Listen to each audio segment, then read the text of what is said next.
She stole the lives of those who were only beginning their own. However, what is perhaps most shocking is the lack of clear motive or reason, and in many regards, the absence of a dark past that could explain the events that put this criminal behind bars while causing 7 infants to die just hours after being born.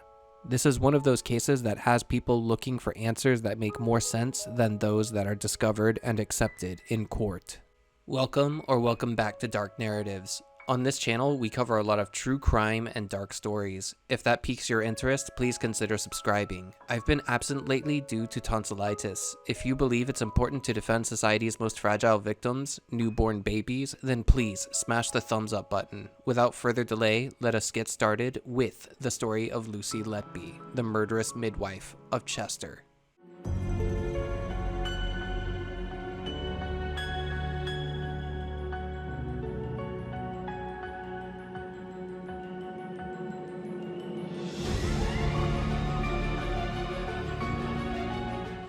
On January 4th, 1990, a little girl by the name of Lucy Letby was born to John Letby, a finance manager who was the husband of Susie Letby, an accounts clerk in Hereford, England.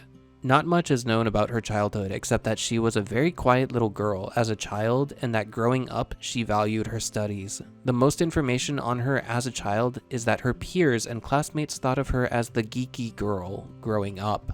She also highly valued her studies and would always be the first to arrive home of all of her friends who were going out for good times. When entering her adolescent years, Lucy had the desire to become a nurse and pursued this career path without hesitation. She began her studies at the University of Chester, carrying out placements at Liverpool Women's Hospital and Countess of Chester Hospital. One can only imagine that the career path that Lucy had chosen for herself would have made her parents proud, because she was the only one in her family to attend and graduate from university. On her path to become a nurse, Lucy acquired 4 certifications while performing her internships: Neonatal Nurse Practitioner, Pediatric Nurse, Advanced Life Support, and Basic Life Support. On January 2nd of 2012, Lucy began working at the neonatal unit of the Women and Children section of the Countess of Chester Hospital, caring for those who were most defenseless, most sensitive, and most demanding of our attention: babies. One might think that caring for newborn babies is probably one of the world's most respectable professions. Many people are drawn to nursing because they have a natural inclination and passion for caring for others. In Lucy's case, this care is directed towards the baby people who require specialized attention due to a potentially increased vulnerable state, depending on whether or not the baby is born prematurely, as well as some other predictable or unpredictable factors. In a day, she might have been expected to change diapers, feed babies, give special medicines to some of them depending on whether or not they were born with common medical infections, inform recovering mothers on how things are going with their newborn infants, and other duties. And one would think that there is plenty to be proud of when telling everyone how her day went at work. By all means, from the outside looking in, one would think that Lucy had an amazing career going for herself. But then, in 2015, internal investigations revealed that this couldn't be further from the truth.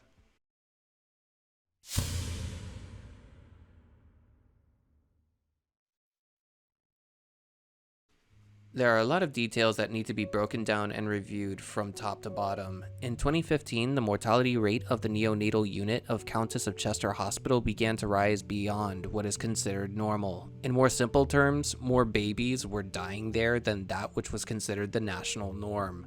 Further, the circumstances of which these babies were dying was considered absolutely, positively, 100% homicidal, with some circumstantial evidence and suppositions. Some of the strangest circumstances include babies that had an abnormally large amount of milk injected into their stomachs, which then caused breathing abnormalities, toxic amounts of insulin being discovered in the bloodstreams of these infants, and air bubbles, also known as embolisms, being discovered in the bloodstreams of some of these babies, in some cases leading to strokes and heart attacks.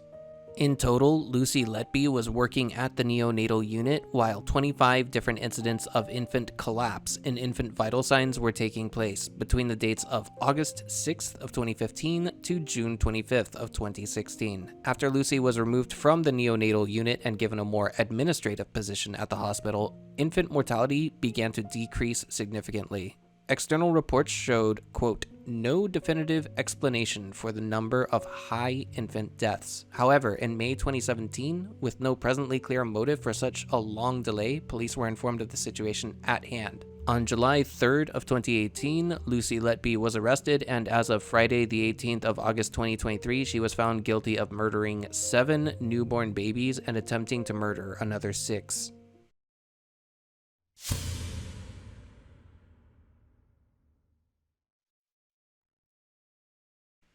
At the beginning of this video, it was stated very bluntly, this is one of those cases that has people looking for answers that make more sense than those that are discovered and accepted in court. This is not the first case where a nurse has become a convicted serial killer.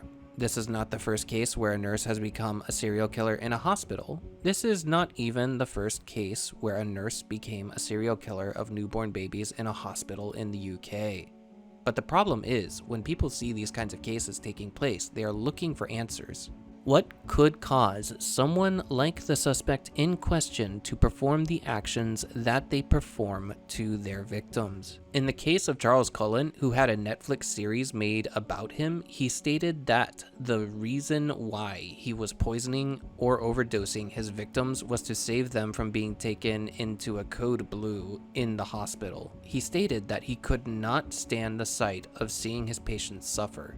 In this regard, you could say that his motives were to save his patients from suffering by ending their lives. Over the course of months of discovery at the trials of Lucy Letby, on the other hand, there was no similar reason.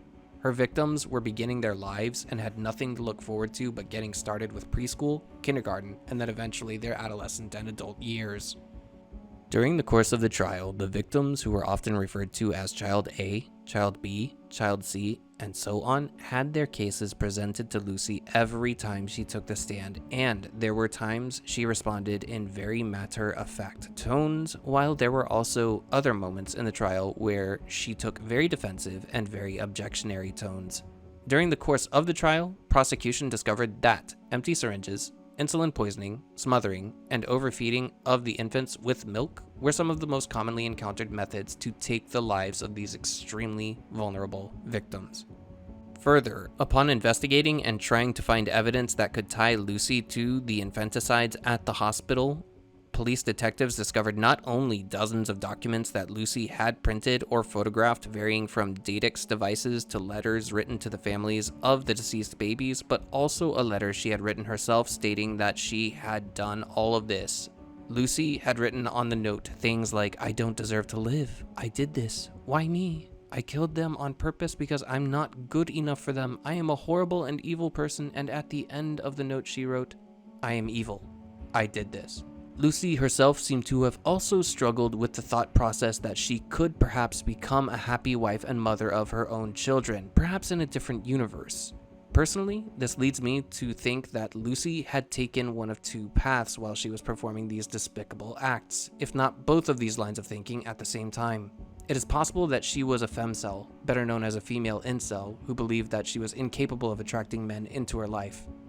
And the second possibility is that she enjoyed the combination of attention when or if she cried upon discovering an infant under her care had died, while she also mourned or basked in the mourning of the families of her victims. She also wrote that she herself would never, ever become a mother. This raises questions about Lucy's fertility and whether or not she was jealous of healthy mothers who were giving birth to babies in her ward. I am of the persuasion that it was a combination of both of these circumstances that motivated Lucy to take the actions that she took at the end of the day. Details about her dating life are almost non-existent, although there are accusations that she was romantically involved with a registrar of the hospital, if not infatuated with a registrar of the hospital. If she had any romantic interests or prospects, they are completely unknown, although during trial it was asked if she held any romantic interest with a doctor who worked at the same hospital as her, to which she responded there was no such interest very quickly. Upon accusation of her romantic interest with a registrar at the hospital, however, she broke down crying. People who worked with Lucy, not over her, described her as a bit of a teacher's pet that was willing to do whatever she could do to please her supervisors at the hospital where she was working. In the courtroom, it was suggested that her bringing harm to the infants was a win-win. On the one hand, if a child was mortally wounded and survived, she would win praise from her superiors, stating that she had done a good job for saving the baby. On the other hand, if the baby had died in her care, she was in tears and was consoled and comforted by many other employees and superiors who worked at the hospital. In terms of motives that are offered by psychological professionals, no one can say with certainty what exactly made Lucy Letby tick when she made these attacks take place. People have hinted that sadistic tendencies are to blame in court, but the majority of the psychological community who have examined this case have come to a consensus that, at a technical level, Lucy doesn't quite fit that bill.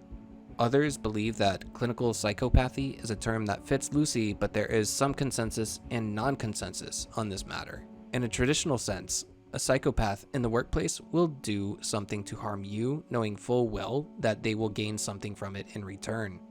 Let's make an extremely basic hypothetical. There's a movie theater concession stand with a man named Bob and a woman named Lucy, and there are no security cameras in the movie theater. Lucy doesn't like Bob. One day, all of the Reese's Pieces disappeared from the concession stand, and the supervisor inspects both of their backpacks. He finds all of the Reese's Pieces in Bob's backpack, and Bob was fired as a result. Lucy stole the candy and put it all in Bob's backpack to get him fired so that she can work 80 hours a week instead of 40, thus reaping the financial benefits.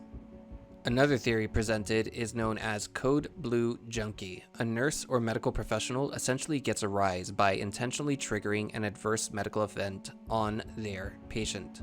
When the adverse medical event takes place, the nurse and the team work together to resuscitate the patient and then attain hero status and praise. Another theory is that when the babies passed away, Lucy simply liked to be accompanied by more senior staff and being comforted.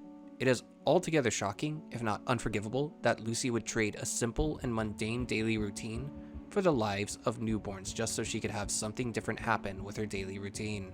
There is also another theory that revolves around having a god complex as a medical professional. A nurse or doctor may believe that they are superior to their own colleagues while they can administer life-saving or life-altering treatment to their patients. After each of these events took place with infants under Lucy's care, she was reassured by a superior doctor that she was just fine and that he would trust her with his own children. Last but not least, there may be no single, final, definitive motive, but perhaps a combination of all of the motives mentioned hitherto this point in time together that led Lucy to make the choices that she made.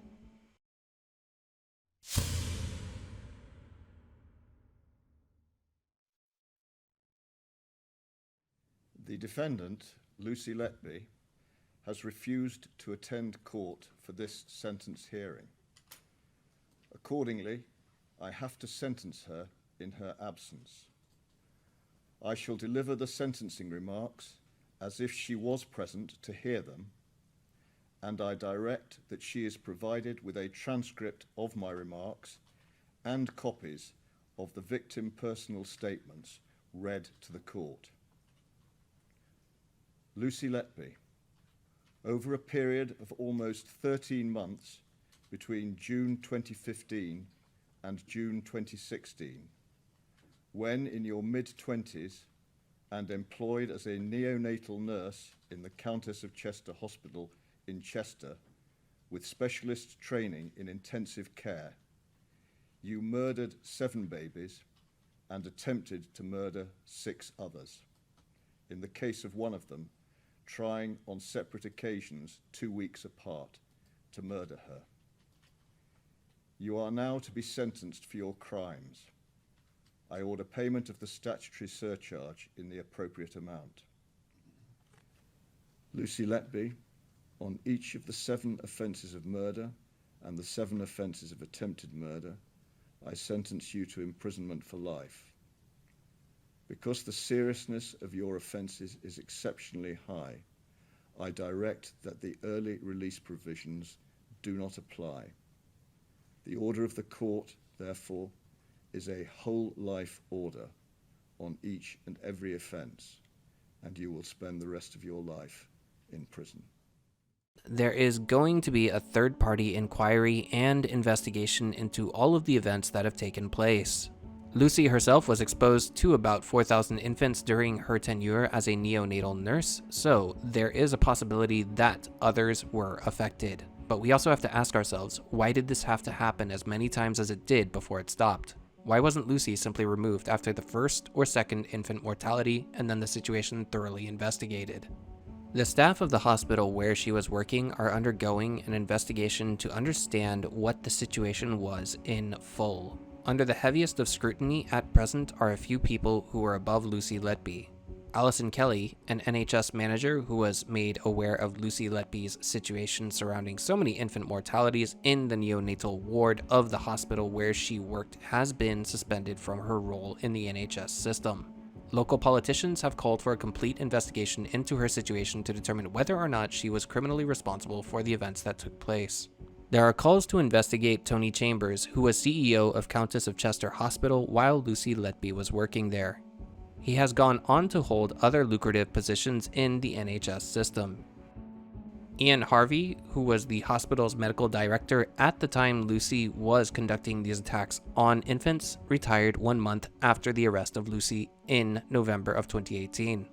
If investigations find any of these three parties criminally liable for any of the actions that Lucy Letby committed at the hospitals where she worked, then they could lose their pensions as well as face some criminal sentencing.